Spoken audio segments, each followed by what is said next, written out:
राधे राधे दोस्तों, मेरे YouTube channel में आप सभी का स्वागत है। मार्च महीने का दूसरा प्रदोष व्रत 26 मार्च दिन शुक्रवार को रखा जाएगा। शुक्रवार के दिन पड़ने वाले प्रदोष व्रत को शुक्र प्रदोष व्रत कहा जाता है। पंचांग के अनुसार प्रदोष व्रत हर महीने की त्रयोदशी को रखा जाता है। एक महीने में 2 त्रयोदशी आती हैं, पहली शुक्ल पक्ष और दूसरी कृष्ण पक्ष में। मान्यता है कि इस दिन भगवान शिव की पूजा करने से सभी मनोकामनाएं पूरी होती हैं और पापों से मुक्ति भी मिलती है। प्रदोष व्रत के दिन माता पार्वती और भगवान गणेश की पूजा का भी विधान है। धार्मिक मान्यताओं के अनुसार प्रदोष व्रत के दिन शिव परिवार की पूजा करने से भोलेनाथ का आशीर्वाद भी प्राप्त होता है। जैसा कि आप सब जानते हैं कि प्रदोष व्रत के दिन भगवान शिव की पूजा के दौरान नियमों का पालन करना अनिवार्य होता है। व्रत नियमों का पालन करने से देवों के देव महादेव और माता पार्वती की असीम कृपा भक्तों पर बरसती है। आइए हम आपको बताते हैं प्रदोष व्रत के दिन क्या करना चाहिए और क्या नहीं, अथवा प्रदोष व्रत के नियम क्या हैं। प्रदोष व्रत यूं तो निर्जला रखा जाता है, इसीलिए इस व्रत में फलाहार का विशेष महत्व होता है।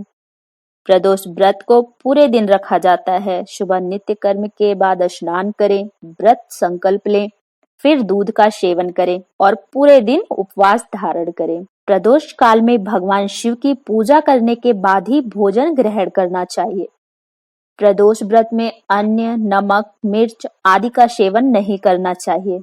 व्रत के समय एक ही बार फलाहार ग्रहण करना चाहिए। जब आप भगवान की पूजा करने जाएं तो आप थाली में इन चीजों को रखना ना भूलें।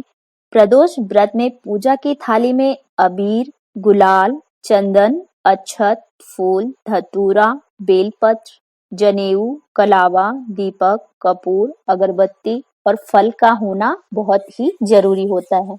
तो ये पूजन सामग्री थी। अब आइए हम आपको व्रत कथा बताते हैं।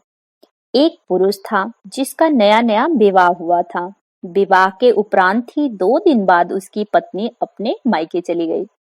जब कुछ दिन बीत गए तो उसकी पत्नी को लेने के लिए वो अपने ससुराल पहुंच गया।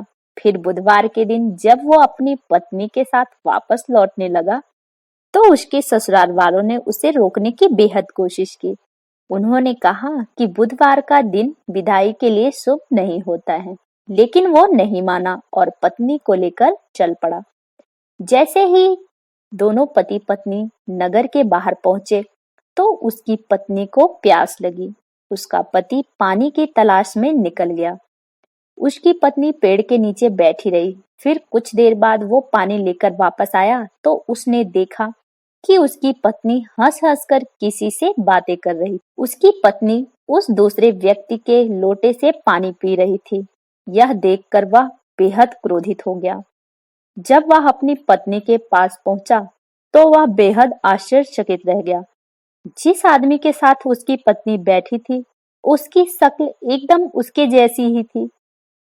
इसे देखकर उसकी पत्नी भी सोच में पड़ गई। दोनों ही पुरुष एक साथ लड़ने लगे। उनका झगड़ा देख भीड़ इकट्ठी हो गई और सिपाही भी आ गए। एक जैसी शक्ल के लोगों को देख सभी असमंजस में पड़ गए। उन्होंने स्त्री से पूछा कि उसका पति कौन है। वह कर्तव्य विमूढ़ हो गई।